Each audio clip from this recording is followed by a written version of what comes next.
Petrol ডিজেলের মূল্য বৃদ্ধির অভিনব প্রতিবাদ সিপিএমের। শনিবার রোদের মধ্যেই রাজধানীতে বিক্ষোভ মিছিল করে সিপিএম সদর মহকুমা কমিটি। সম্প্রতি পেট্রোল ডিজেলের দাম বাড়ানো হয়েছে। রাজ্যে পেট্রোলের দাম 100 টাকা ছাড়িয়েছে। এই অবস্থায় বাড়ছে নিত্য প্রয়োজনীয় সামগ্রীর দামও। লাগাম ছাড়া মূল্য বৃদ্ধির প্রতিবাদে এদিন রাজপথে নামে সিপিএম। এদিন মেলার মাঠ থেকে বের হয় স্লোগান সোচ্চার মিছিল। শহরের বিভিন্ন পথ পরিক্রমা করে। উপস্থিত ছিলেন দলের সদর মহকুমা সম্পাদক অমল চক্রবর্তী সহ অন্যান্যরা। সিপিএম নেতা অমল চক্রবর্তী অভিযোগ করেন, 5 রাজ্যের নির্বাচনের পর মানুষের উপর বোঝা চাপিয়ে দেওয়া হয়েছে।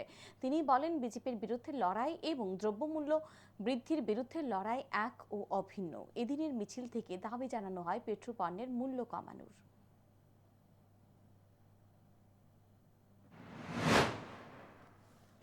সিপিআইএম এর পক্ষ থেকে আজকের এই মিছিল ডাক দিয়েছি। আপনারা লক্ষ্য করছেন, গত পরশুদিন রাতের অন্ধকারে গোপনে প্রশাসনিক নোটিশ দিয়ে আমাদের দেশের সরকার পেট্রোল ডিজেল 2 টাকা এবং রান্নার গ্যাসের মূল্য 3 টাকা এবং রান্নার গ্যাসের মূল্য 2 টাকা বৃদ্ধি করে দিয়েছে।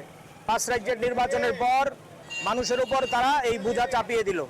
নির্বাচনের আগে তারা বলছে আমরা মানুষের পাশে থাকব, মানুষকে আমরা মুক্তি দেব, মানুষের দ্রব্যমূল্য বৃদ্ধি কমানোর জন্য ভূমিকা নেব। কিন্তু যেই নির্বাচন শেষ, তারা মানুষের সহিত এই প্রতারণা করলো।